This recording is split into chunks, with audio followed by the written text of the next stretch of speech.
El olor a café recién hecho inundaba mi cocina ese domingo por la mañana. Era un aroma denso, oscuro, con notas de canela y piloncillo, tal como me gustaba prepararlo en mi olla de barro. Me quedé parada frente al ventanal que daba a mi pequeño jardín trasero, sosteniendo la taza caliente con ambas manos, dejando que el vapor me calentara el rostro. Mis ojos, sin embargo, no estaban puestos en las bugambilias que acababan de florecer con ese color fucsia intenso, ni en el limón que por fin estaba dando frutos después de 2 años de cuidados. Mis ojos estaban fijos en un papel que descansaba sobre la mesa de madera de pino. Era una hoja simple, tamaño carta, con el logotipo azul y blanco del banco en la esquina superior izquierda. Pero para mí, ese papel pesaba más que el oro. En el centro, en letras negritas y mayúsculas, se leía una frase que había soñado con ver desde que tenía 23 años, carta de liberación de hipoteca. Dejé la taza sobre la mesa y pasé mis dedos sobre el papel, sintiendo la textura de la tinta. 38 años. Tengo 38 años y soy dueña absoluta de cada ladrillo, de cada tubería, de cada metro cuadrado de tierra bajo mis pies. No le debo nada a nadie. Cerré los ojos y respiré hondo. Esa casa no era una mansión. No tenía piscina, ni acabados de mármol italiano, ni estaba en el fraccionamiento más exclusivo de la ciudad donde viven los políticos y los futbolistas. Era una casa de una planta, con 2 habitaciones, un baño y medio, y una cocina que yo misma había remodelado el año pasado. Pero era mía. Me había costado 15 años de comer atún en lata, de no ir de vacaciones en Semana Santa, de usar el mismo abrigo de invierno hasta que los codos se desgastaron y de trabajar turnos dobles, primero en la oficina de logística coordinando envíos hasta que me ardían los ojos, y luego en las noches, vendiendo ropa y accesorios por internet, empacando pedidos hasta las 2 de la mañana. 3,5 millones de pesos. Ese era el valor actual de mi propiedad. Pero el valor real, el valor que no aparecía en los avalúos fiscales, era mi libertad. Esa hoja de papel significaba que nadie podía echarme. Significaba que mi vejez estaba asegurada. Significaba que, por primera vez en mi vida, podía respirar sin sentir el peso de una deuda en el pecho. Tomé mi teléfono para ver la hora. Eran las 12 del día con 15 minutos. El nudo en el estómago apareció puntualmente, como sucedía cada domingo. Tenía que ir a casa de mis padres. La casa de mis padres, don Fausto y doña Ofelia, estaba al otro lado de la ciudad, en una colonia que alguna vez fue próspera pero que ahora lucía cansada, con banquetas rotas y fachadas despintadas. Al estacionar mi auto, un sedán gris de hace 6 años pero impecable, noté que la camioneta de mi hermana Berenice ya estaba ahí. Era una camioneta blanca, enorme, del año, brillando bajo el sol como si acabara de salir de la agencia. Suspiré. Si Berenice estaba ahí, el drama estaba garantizado. Entré a la casa y el olor a pozole rojo me golpeó. Era el platillo especial de mi madre. «Ya llegó la perdida», gritó mi padre, don Fausto, desde su sillón reclinable frente a la televisión. No se levantó para saludarme. Tenía la vista fija en el partido de fútbol. «Hola, papá», dije, acercándome para darle un beso en la mejilla. Olía a loción barata y tabaco viejo. «¿Trajiste el postre?», preguntó sin mirarme. «Sí, traje el pastel de elote que les gusta». Caminé hacia el comedor. Mi madre, doña Ofelia, estaba sirviendo los platos. Berenice estaba sentada a la cabecera, limándose las uñas, mientras sus 2 hijos, mis sobrinos de 8 y 10 años, corrían alrededor de la mesa gritando y golpeándose con unos muñecos de plástico. «Hola, mamá». «Hola, Berenice», saludé, poniendo el pastel sobre la credenza. «Ay, Celia, por fin llegas», dijo mi madre, secándose las manos en el delantal. «Siéntate, que se enfría el pozole. A tu hermana ya le serví porque la pobre no ha desayunado, anda con una jaqueca terrible». Me senté en mi lugar habitual, en una esquina de la mesa. Miré el plato de Berenice. Era una montaña de carne, maciza y cabeza, con granos de maíz reventados perfectamente. Luego miré el mío cuando mi madre me lo puso enfrente. Era 80% caldo, mucho maíz, Y apenas unas hebras de carne deshebrada que tuve que pescar con la cuchara. No dije nada. Nunca decía nada. Esa era la dinámica desde que éramos niñas. Berenice, la mayor por 4 años, la reina de la casa, la que había heredado los ojos verdes de la abuela y el carisma del abuelo. Y yo, Celia, la dura, la seria, la que según mi madre nació vieja. ¿Y cómo van las cosas, Bere? Pregunté, tratando de ser cortés, mientras exprimía un limón sobre mi caldo. Berenice soltó un bufido dramático y dejó caer la cuchara sobre el plato con un ruido metálico. Fatal, Celia, fatal. No te imaginas el infierno que estoy viviendo. Rogelio es un desgraciado. Me canceló las tarjetas de crédito ayer. Fui al centro comercial a comprarle ropa a los niños, porque los pobrecitos andan en harapos, y la tarjeta no pasó. ¡Qué vergüenza pasé en la caja! Tuve que dejar todo ahí. Miré a mis sobrinos. Traían tenis de marca que costaban más de 3.000 pesos el par y tabletas electrónicas de última generación en las manos. Harapos, pensé con ironía. Pero ya están divorciados, Bere, dije suavemente. El juez fijó la pensión, ¿no? Si él paga la pensión, no tiene obligación de darte tarjetas adicionales. El silencio en la mesa fue instantáneo. Mi madre dejó de comer y me miró con reproche. Mi padre subió el volumen de la televisión, fingiendo no escuchar, pero sabía que estaba atento.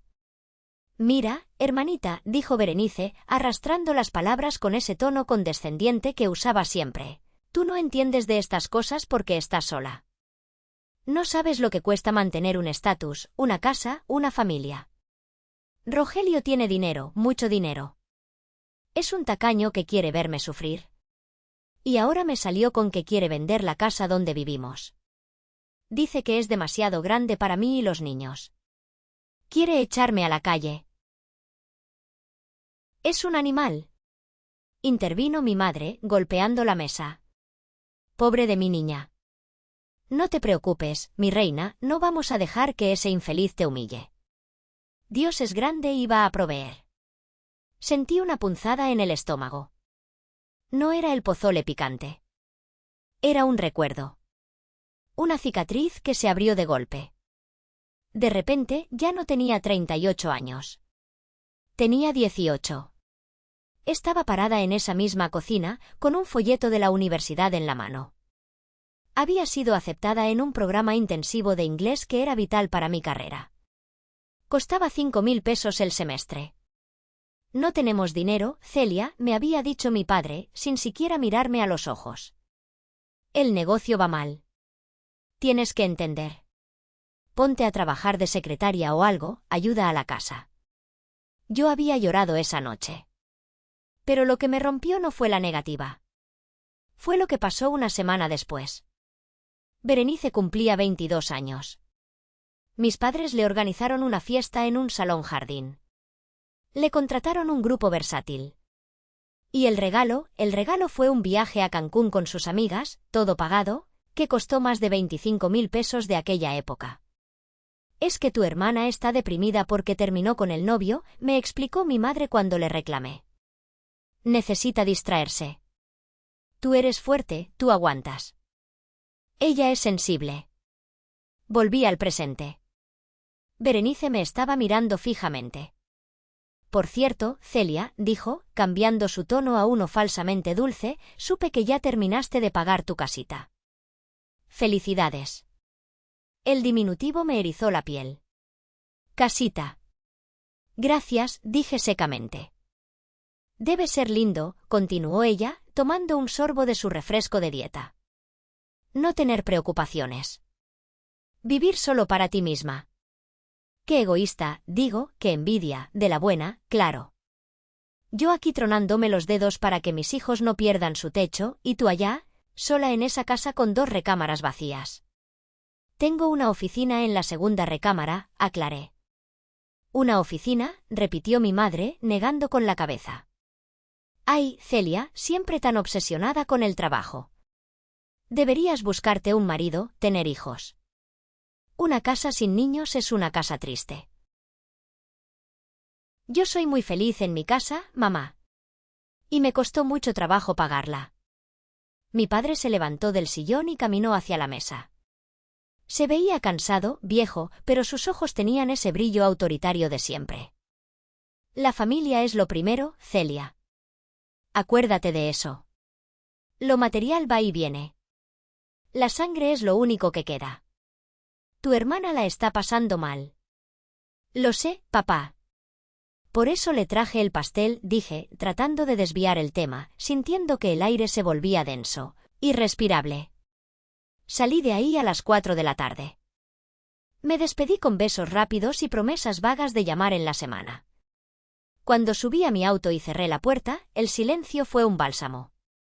Conduje de regreso a mi refugio, a mi casa pagada. Esa noche, me puse mi pijama de algodón, me preparé un té de manzanilla y me senté a leer un libro. La paz había regresado. O eso creía.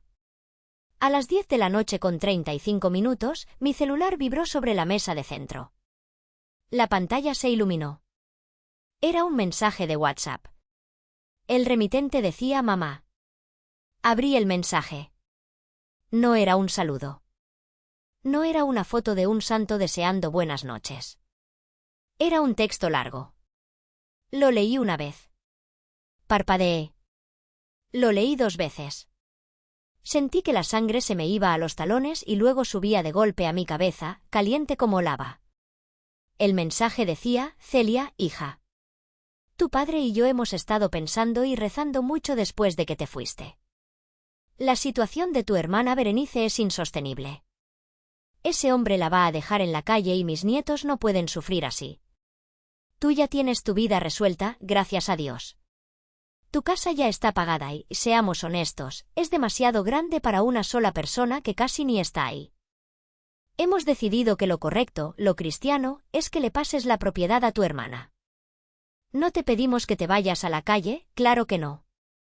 Puedes venirte a vivir con nosotros, tu cuarto de soltera sigue aquí, o si prefieres, te puedes quedar en la habitación chica de tu casa y que Berenice y los niños ocupen la principal y la sala. Ella lo necesita más que tú. Tú eres fuerte, tú puedes volver a empezar si quieres, o ahorrar de nuevo, al fin que no tienes gastos de hijos. Haz los trámites esta semana. Es tu deber como tía y hermana. Que Dios toque tu corazón y te quite ese egoísmo. Bendiciones. Me quedé petrificada. El teléfono temblaba en mi mano. No estaban pidiendo. No estaban sugiriendo. Estaban decidiendo. Estaban disponiendo de mi patrimonio, de mis 15 años de sacrificio, como si fuera una caja de galletas que se puede regalar porque ya no tengo hambre. Lo cristiano. Egoísmo. Volver a empezar. Las palabras retumbaban en mi cabeza. Querían que les diera mi casa. Mi casa de 3,5 millones de pesos. Querían que yo, a mis 38 años, volviera a dormir en la cama individual de mi infancia, bajo su techo, bajo sus reglas, mientras Berenice, la que había despilfarrado herencias y oportunidades, vivía como reina en el santuario que yo construí. Mis dedos volaron sobre el teclado. Escribí un párrafo lleno de insultos. Lo borré. Escribí una explicación lógica sobre el derecho de propiedad. La borré. Escribí una súplica preguntando por qué me odiaban. La borré. Respiré hondo. No. No les iba a dar el gusto de verme alterada. No les iba a dar explicaciones. No les debía explicaciones. Escribí una sola palabra, 2 letras, en mayúsculas. No y le di enviar. Luego, bloqueé la pantalla, apagué la luz y me quedé en la oscuridad, escuchando los latidos furiosos de mi propio corazón. Sabía que esto no había terminado. Apenas estaba empezando. El lunes amaneció gris, con una llovizna persistente que golpeaba los cristales de mi ventana. Usualmente, ese sonido me relajaba, pero hoy sonaba como una advertencia. Me levanté mecánicamente, me bañé, me vestí con mi traje sastre azul marino y me fui a trabajar. Necesitaba la rutina. Necesitaba la lógica de los números y los inventarios para no perder la cabeza. Durante toda la mañana, mi celular no dejó de vibrar. 20 llamadas perdidas de mi madre. 15 de mi padre. 8 de Berenice. Y luego empezaron los mensajes de los monos voladores, esos parientes que actúan como emisarios del drama familiar. Primero fue mi tía Lupe, la hermana mayor de mi papá, Celia, me llamó tu mamá llorando. Dice que trataste muy mal a tu hermana. ¡Qué decepción, mija! Uno nunca debe darle la espalda a la sangre. Luego mi primo Jorge, el que siempre me pedía dinero prestado y nunca pagaba. Oye prima, no seas gacha. Berenice está desesperada. Si tienes tanto varo, ayúdala. No te cuesta nada. Puse el teléfono en modo no molestar y lo metí al fondo de mi cajón. Me concentré en una hoja de cálculo compleja sobre costos de importación. Los números no mienten. Los números no manipulan. Los números no te piden que sacrifiques tu vida por capricho. A las 6 de la tarde, regresé a casa. Cuando di la vuelta en la esquina de mi calle, los vi. Estaban ahí. La camioneta blanca de Berenice y el auto viejo de mis padres estaban estacionados bloqueando mi entrada. Mi madre estaba parada frente a mi portón negro, golpeándolo con la palma de la mano abierta. Mi padre estaba recargado en el muro, con los brazos cruzados. Berenice estaba sentada en la banqueta, llorando teatralmente, con la cabeza entre las rodillas. Sentí un golpe de adrenalina. Mi primer instinto fue dar la vuelta y huir. Irme a un hotel. Pero luego miré mi casa. Mis paredes. Mis plantas. No. Esta es mi propiedad. Yo soy la dueña. Frené el auto frente a ellos, pero no bajé el vidrio. Mi madre corrió hacia mi ventanilla, golpeando el cristal. ¡Abre! ¡Abre la puerta, muchacha malagradecida! Gritaba. Su rostro estaba descompuesto por la ira, el maquillaje corrido. Bajé el vidrio apenas 2 centímetros. Váyanse de mi casa, dije. Mi voz sonó extrañamente calmada, fría. Es la casa de tu hermana. Chilló mi madre. Tú nos la debes. Después de todo lo que te dimos. ¿Qué me dieron? Pregunté, mirándola a los ojos. ¿Qué me dieron, mamá? Me fui a los 23 años. Me pagué mi carrera trabajando de mesera. Me pagué esta casa peso por peso. Ustedes no pusieron ni un centavo. ¿Te dimos la vida? Intervino mi padre, acercándose. Y te dimos techo y comida. Tienes una obligación moral. Tu hermana está sufriendo. Berenice levantó la cara. Tenía los ojos rojos, pero su expresión no era de tristeza. Era de odio puro. Eres una basura, Celia, escupió. Siempre fuiste una envidiosa. Siempre quisiste lo que yo tenía. Y ahora que puedes ayudarme, te burlas de mí. Ojalá te mueras sola con tu dinero. Prefiero morir sola que vivir siendo un parásito, respondí. Fue como si le hubiera dado una bofetada. Berenice soltó un alarido y se lanzó hacia el auto. Mi padre tuvo que detenerla. Lárguense o llamo a la policía. Grité, subiendo el vidrio. ¿Esto no se queda así? Amenazó mi padre, señalándome con el dedo índice, ese dedo que tantas veces me había hecho temblar de niña. Te vas a arrepentir. Nos veremos en los tribunales. Te vamos a demandar. Arranqué el auto y entré a mi garaje gracias al control remoto. El portón eléctrico se cerró lentamente, separando mi mundo del de ellos. Me quedé dentro del coche, temblando, hasta que escuché que sus motores arrancaban y se alejaban. Entré a mi casa y cerré con doble llave. Me senté en el suelo de la sala y lloré. No lloré por miedo a perder la casa. Sabía que legalmente era mía. Lloré porque ese día, frente a mi portón, acababa de quedar huérfana. Mis padres acababan de morir para mí. Pasó una semana de silencio tenso. Un silencio de esos que anteceden a los huracanes. Y luego llegó el sobre. Era un martes por la mañana. Un notificador del juzgado tocó a mi puerta antes de que me fuera al trabajo.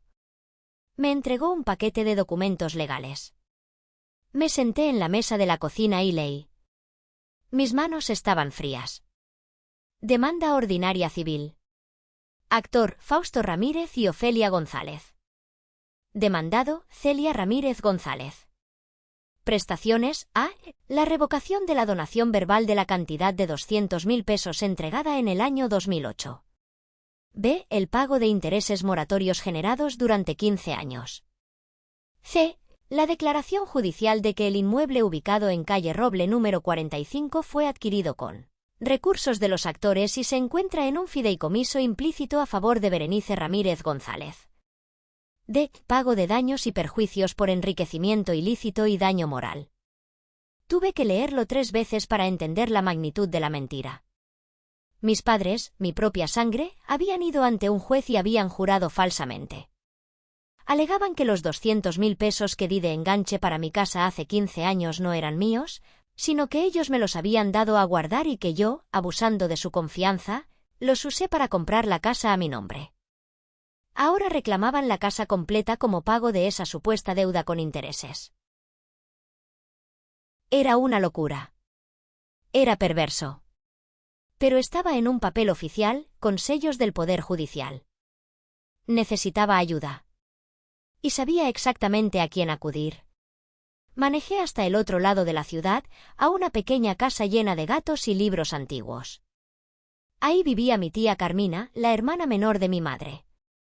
La oveja negra de la familia, según doña Ofelia, porque Carmina nunca se casó, viajó por todo el mundo de mochilera en su juventud y siempre dijo lo que pensaba. Carmina me recibió con un abrazo fuerte y un café cargado. Le mostré la demanda. Ella se puso sus lentes de lectura, que colgaban de una cadena de cuentas de colores, y leyó en silencio. Su ceño se fruncía cada vez más. «Hijos de la gran», exclamó, soltando una palabrota que hizo saltar a un gato negro que dormía en el sofá. Sabía que Ofelia estaba loca, pero esto es maldad pura, mi niña. Tía, dicen que me dieron 200.000 pesos en 2008. Eso es mentira. Yo ahorré ese dinero durante 3 años. No comía, no salía. Lo sé, mi amor.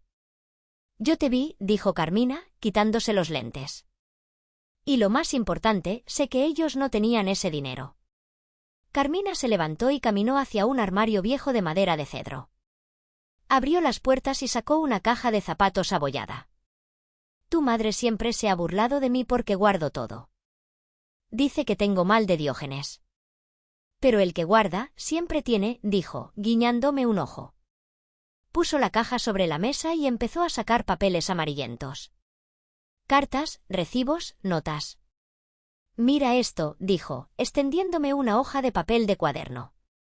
Fecha, mayo de 2008. Léelo. Reconocí la letra de inmediato. Era la letra picuda y apretada de mi madre.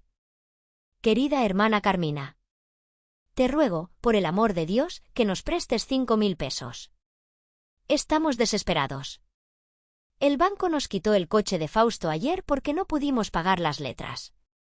Berenice necesita un vestido para la boda de su amiga y no podemos decirle que no, se va a traumar la niña. Te lo pago en cuanto Fausto cobre su aguinaldo. Ayúdanos. Me quedé mirando la carta. La fecha era exactamente 2 semanas antes de que yo diera el enganche de mi casa. Si no tenían 5.000 pesos para un vestido y les acababan de quitar el coche, murmuré, empezando a ver la luz. Exacto, completó Carmina. ¿Cómo diablos iban a darte 200.000 pesos en efectivo para guardar? Es matemáticamente imposible. Y tengo más. Tengo cartas pidiendo dinero para la universidad privada de Berenice, para el negocio de uñas que quebró en 3 meses, para la fianza cuando chocó borracha. Carmina me miró con una seriedad absoluta. Celia, escúchame bien. Ellos no te están demandando porque crean que tienen razón. Te están demandando para asustarte. Creen que te vas a doblar, que vas a llorar y les vas a dar la casa para que te dejen en paz. Creen que sigues siendo la niña obediente que agachaba la cabeza cuando le servían puro caldo. Ya no soy esa niña, tía. Entonces demuéstralo. Necesitas un abogado. Y no cualquier abogado. Necesitas un tiburón. Al día siguiente, estaba sentada en el despacho del licenciado Saúl Mondragón. Era un hombre de unos 60 años, calvo, con un bigote gris impecablemente recortado y un traje que costaba más que mi coche. Tía Carmina me lo había recomendado, era su exnovio de la universidad. Una historia larga que no venía al caso, pero él nos hizo un descuento por los viejos tiempos. Mondragón leyó la demanda y soltó una carcajada seca, sin alegría. Enriquecimiento ilícito, qué creativos, dijo, tamborileando los dedos sobre su escritorio de caoba. Mire, Celia. En materia civil, el que afirma está obligado a probar. Ellos dicen que le dieron dinero. ¿Tienen recibos? ¿Transferencias? Dicen que fue en efectivo. Donación verbal. Claro. La vieja confiable de los mentirosos. Bueno, nosotros vamos a contestar la demanda. Pero no solo nos vamos a defender. Vamos a contraatacar. Mondragón se inclinó hacia adelante, sus ojos brillaban con una inteligencia depredadora. Vamos a solicitar una auditoría forense de las finanzas de sus padres y de su hermana de los últimos 15 años. Si ellos alegan que usted se enriqueció con su dinero, tenemos derecho a investigar de dónde salió ese supuesto dinero y a dónde fue a parar el dinero real de la familia. ¿Podemos hacer eso? Pregunté. Oh, sí. Y algo me dice que vamos a encontrar cosas muy interesantes. Usted tráigame todos sus estados de cuenta históricos. Cada recibo de nómina. Cada declaración de impuestos desde que empezó a trabajar. Vamos a construir una muralla de papel tan alta que no van a poder escalarla. Pasé las siguientes 3 semanas convertida en una arqueóloga de mi propia vida. Fui al banco y pagué por copias certificadas de estados de cuenta de hace una década y media. Busqué en cajas viejas mis recibos de honorarios. Encontré correos electrónicos donde yo le mandaba dinero a mi mamá para pagar la luz o el gas. Y mientras armaba mi defensa, descubrí la magnitud del desastre financiero de mi familia. Con la ayuda de Carmina y los recursos legales de Mondragón, empezamos a ver el patrón. Mis padres no solo le daban dinero a Berenice. La mantenían como a una reina saudí. Año 2010. Préstamo hipotecario sobre la casa de mis padres por 500.000 pesos. Motivo, capital semilla para la boutique de ropa de Berenice. Resultado, el negocio cerró al año. Pérdida total. Año 2015, segundo préstamo hipotecario por 400.000 pesos. Motivo, deudas de juego de Berenice y un viaje a Europa para encontrarse a sí misma. Año 2020, venta de un terreno heredado del abuelo, el que yo creía que valía 200.000. En realidad lo vendieron en 800.000. Destino del dinero, la boda del segundo matrimonio de Berenice. Una fiesta para 300 personas con mariscos y champañe. Hice la suma en una hoja de Excel. La cifra final me dio náuseas. 6.800.000 pesos. Eso era lo que mis padres habían invertido en Berenice a lo largo de 20 años. Casi 7 millones de pesos tirados a la basura, quemados en vanidad y malas decisiones. Y ahora, que ya no tenían terrenos, que su propia casa estaba hipotecada hasta el techo y el banco amenazaba con quitársela, venían por lo único que quedaba en pie, mi casa. No era amor de padres preocupados. Era desesperación de deudores acorralados. Querían mi casa para venderla o hipotecarla y salvarse ellos del desastre que su niña de oro había provocado. Miré la pantalla de mi computadora.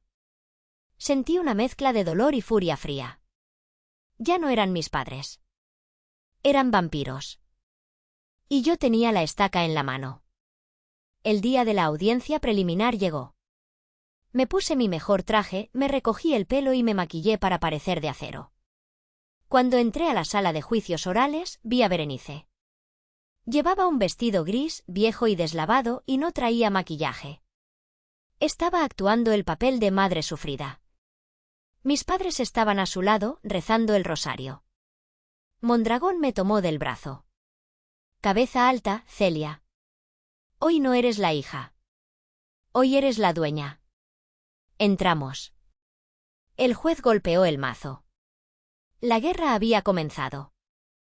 Si te está hirviendo la sangre con la audacia de esta familia y quieres ver cómo Celia destruye sus mentiras en la corte, por favor dale me gusta a este vídeo ahora mismo.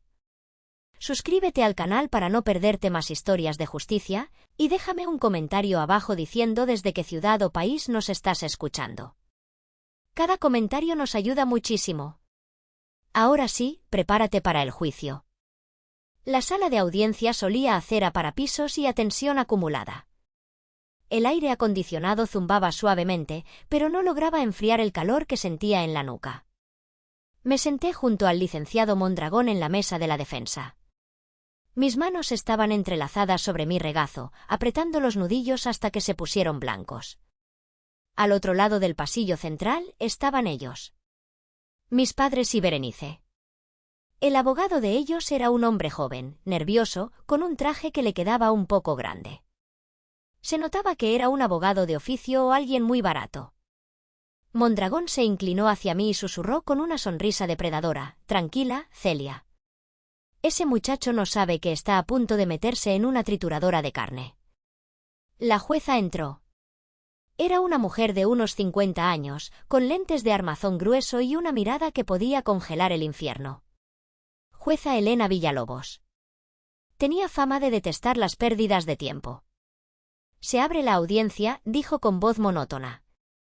Expediente Civil 458/2023. Fausto Ramírez y Ofelia González contra Celia Ramírez. Acción de revocación de donación y enriquecimiento sin causa. Procedan.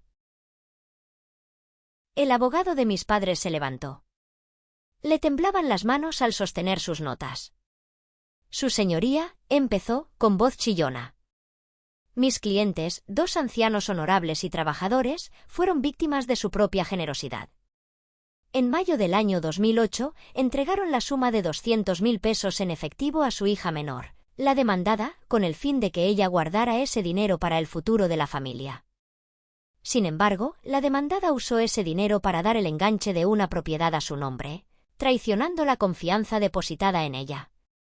Ahora que la familia enfrenta dificultades, ella se niega a devolver lo que no es suyo». Berenice, sentada detrás de sus padres, soltó un sollozo audible. Un sonido perfectamente ensayado. Se llevó un pañuelo a los ojos. La jueza ni siquiera la miró. «Pruebas de la parte actora», ordenó la jueza. Llamaron a mi padre al estrado.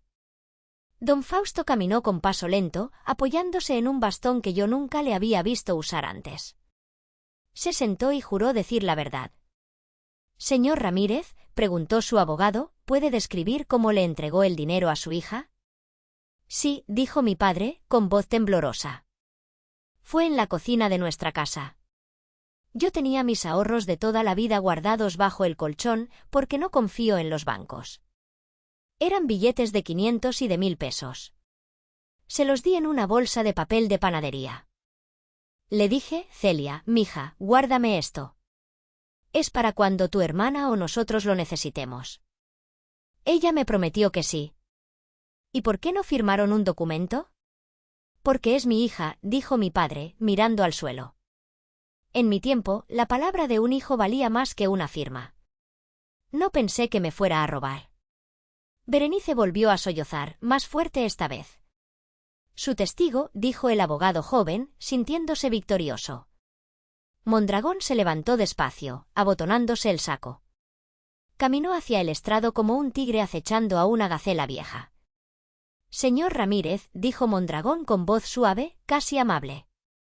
«Usted afirma que entregó 200.000 pesos en efectivo en mayo de 2008. ¿Es correcto?» «Sí, así es». «Y dice que eran sus ahorros de toda la vida». «Sí, señor». «Trabajo duro». Mondragón regresó a nuestra mesa y tomó una hoja de papel. «Señor Ramírez, tengo aquí un informe del Buró de Crédito y un expediente judicial del Juzgado Tercero de lo Mercantil, con fecha de abril de 2008. Es decir, un mes antes de la supuesta donación. ¿Reconoce este documento?». Le entregó la hoja a mi padre. Don Fausto se puso los lentes, sus manos temblaban de verdad esta vez. «No sé qué es esto», balbuceó. Permítame refrescarle la memoria, dijo Mondragón, endureciendo la voz. Es una orden de embargo. El banco le quitó su automóvil Ford modelo 1998 porque usted tenía 12 mensualidades vencidas. Además, tenía una deuda en su tarjeta de crédito por 45.000 pesos que pasó a cobranza judicial. La sala quedó en silencio. Solo se escuchaba el zumbido del aire acondicionado.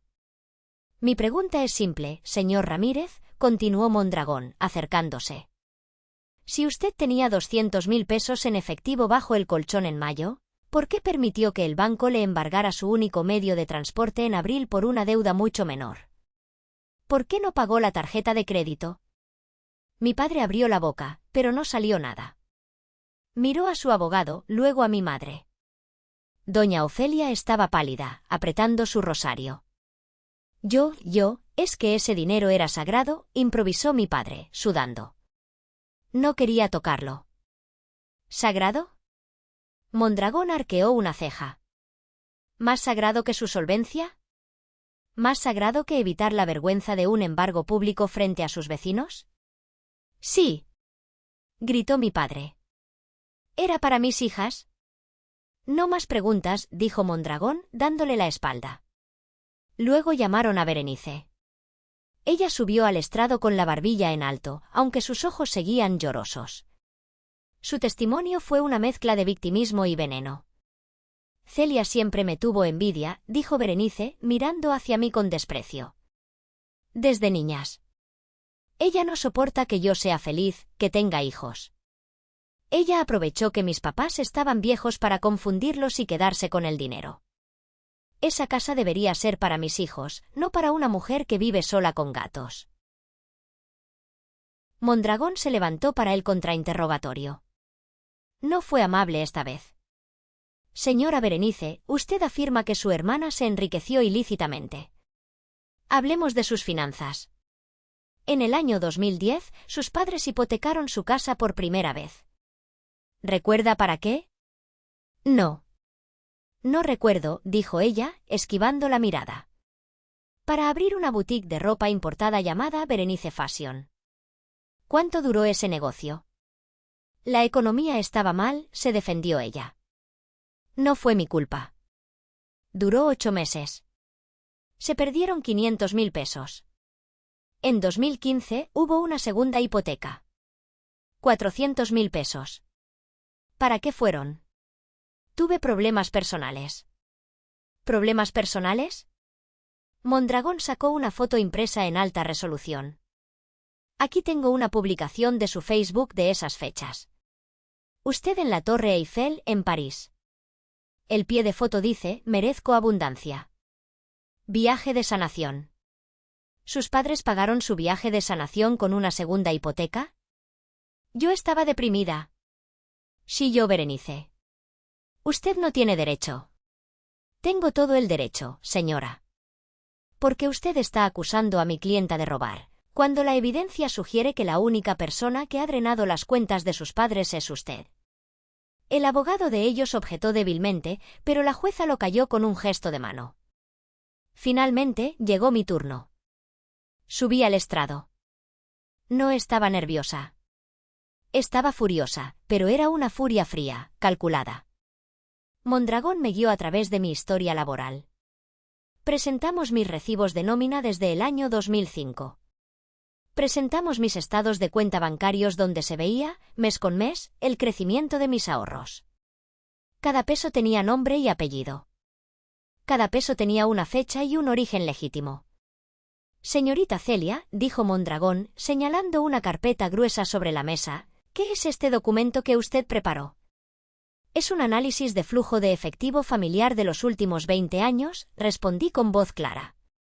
Como contadora, me tomé la libertad de rastrear los activos de mis padres y compararlos con sus gastos. ¿Y qué encontró? Tomé la carpeta y la abrí. El sonido de las hojas pasando resonó en la sala. Encontré que mis padres han transferido, directa o indirectamente, un total de 6.840.000 pesos a mi hermana Berenice en las últimas 2 décadas. Esto incluye 3 hipotecas sobre la casa paterna, la venta de un terreno en el año 2020, pagos de tarjetas de crédito, compra de 2 automóviles y el financiamiento de 3 negocios fallidos. Miré a mi madre. Ella tenía los ojos cerrados, como si rezara para desaparecer. ¿Y cuánto dinero ha recibido usted de sus padres en ese mismo periodo?, preguntó Mondragón. 0 pesos, dije. Hice una pausa y corregí. Miento. En la Navidad de 2012 me regalaron un juego de toallas. Aparte de eso, nada. De hecho, mis registros muestran que yo les transferí a ellos un total de 150.000 pesos en ayudas para medicinas y servicios durante estos años. Dinero que nunca pedí de vuelta. La jueza Villalobos se quitó los lentes y se frotó el puente de la nariz. Miró a mis padres con una mezcla de lástima y disgusto severo. ¿Tienen alguna prueba documental que refute los registros bancarios de la señorita Celia?, preguntó la jueza al abogado de mis padres. El joven abogado negó con la cabeza, derrotado. No, su señoría. La jueza golpeó la mesa con su bolígrafo, ni siquiera usó el mazo. He escuchado suficiente. Este tribunal no es un instrumento para la extorsión familiar. Se enderezó en su silla y dictó sentencia ahí mismo, con voz firme y sonora. Se declara improcedente la demanda en todas sus partes. La parte actora no ha logrado probar la existencia de la supuesta donación, mientras que la demandada ha acreditado plenamente el origen lícito de sus recursos. Hizo una pausa y clavó la mirada en mis padres. Señores Ramírez, lo que ustedes han intentado hacer aquí es vergonzoso. Han abusado del sistema judicial para intentar despojar a una hija trabajadora y cubrir las irresponsabilidades financieras de la otra. Esto se llama litigio malicioso. Por lo tanto, continuó la jueza, condeno a la parte actora al pago de los gastos y costas del juicio. Deberán pagar los honorarios del abogado de la demandada. Y ordeno que se dé vista al Ministerio Público para investigar la falsedad de declaraciones vertidas en este tribunal por parte del señor Fausto Ramírez. Se cierra la sesión. El golpe del mazo sonó como un disparo. Mi madre soltó un grito ahogado y se desmayó. Esta vez no creo que fuera fingido. Berenice se levantó de un salto, con el rostro rojo de ira, y me gritó: ¡Maldita! Nos arruinaste. Vas a pagar por esto. Mondragón se interpuso entre ella y yo, alto y firme como un muro. Tenga cuidado, señora, dijo con voz grave. Amenazar a mi clienta frente a una jueza y un oficial de policía no es una estrategia inteligente. Le sugiero que guarde silencio y busque cómo pagar mis honorarios, que no son baratos. Salí de la sala sin mirar atrás. El aire afuera del juzgado estaba fresco, limpio. Respiré hondo. Se había acabado. Había ganado. Pero mientras caminaba hacia mi coche, me di cuenta de que también había perdido. Había perdido la última pizca de esperanza de tener una familia. Y extrañamente, eso me hizo sentir más ligera. La victoria legal fue dulce, pero la realidad que le siguió fue amarga y caótica. 2 semanas después del juicio, la bomba de tiempo financiera en la que mis padres estaban sentados finalmente explotó. Como Mondragón y yo habíamos descubierto, su casa, la casa de mi infancia, estaba hipotecada hasta el tope para pagar los lujos de Berenice. Con la esperanza de quitarme mi casa, habían dejado de pagar sus propias mensualidades hacía 6 meses, confiando en que ganarían el juicio y venderían mi propiedad para liquidar todo. El plan les salió al revés. El banco no esperó. Ejecutaron la garantía. Un martes por la mañana llegó la orden de desalojo para mis padres. Me enteré por mi tía Carmina. Ella me llamó llorando, no de tristeza, sino de incredulidad. Celia, es un circo, me dijo por teléfono. Berenice está gritando en la calle, culpando a los cargadores. Tu madre está sentada en la banqueta con una caja de fotos. Tienen que irse hoy mismo. No fui a verlos. No podía. Sabía que si iba, me culparían. Dirían que era mi falta, que si tan solo les hubiera dado mi casa, nada de esto estaría pasando. Esa es la lógica de los narcisistas, las consecuencias de sus actos siempre son culpa de alguien más. Mis padres y Berenice, junto con los 2 niños, Tuvieron que mudarse a un pequeño departamento de interés social en una zona peligrosa de la periferia. Era un lugar de 2 recámaras minúsculas, con paredes de papel y techos bajos. Berenice, la reina de las camionetas del año y los viajes a Europa, ahora tenía que tomar 2 autobuses para moverse. Supe, por medio de las redes sociales, antes de bloquearlos a todos, que la convivencia era un infierno. Berenice culpaba a mis padres por no haber luchado lo suficiente en el juicio. Mis padres culpaban a Berenice por haberles pedido tanto dinero a lo largo de los años. Los gritos se escuchaban a través de las paredes, según me contaron algunos conocidos en común. Se estaban devorando unos a otros, encerrados en su propia miseria. Pasaron 3 meses. El invierno llegó y se fue. Mi jardín floreció de nuevo. Yo seguí trabajando, horneando pasteles los fines de semana, viviendo mi vida tranquila y silenciosa.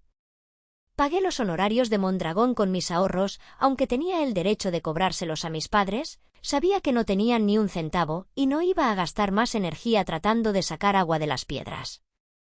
Una noche de lluvia torrencial, sonó el timbre de mi casa. Miré el reloj. Eran las 9 de la noche. Nadie venía a visitarme a esa hora. Me acerqué al monitor del vídeo portero que había instalado después de la primera visita hostil. La imagen en blanco y negro, distorsionada por la lluvia, me mostró 2 figuras encorvadas bajo un paraguas roto. Eran ellos. Doña Ofelia y don Fausto. Se veían terribles. Mi padre parecía haber encogido 10 centímetros. Su ropa estaba arrugada y húmeda. Mi madre tenía el cabello gris y revuelto, sin rastro de sus tintes habituales. Dudé. Mi corazón, ese traidor que guarda los recuerdos de la infancia, me dijo, son tus papás. Abre la puerta. Está lloviendo. Pero luego recordé la demanda. Recordé a mi padre mintiendo bajo juramento. Recordé a mi madre llamándome egoísta por no dejarme robar. Recordé que querían quitarme mi techo para dárselo a la hija que los había arruinado. Presioné el botón del intercomunicador. ¿Qué quieren?, pregunté. Mi voz sonó metálica a través del altavoz. Mi madre se acercó a la cámara. Estaba llorando. Celia, hija. Por favor. Ábrenos. ¿Para qué, mamá?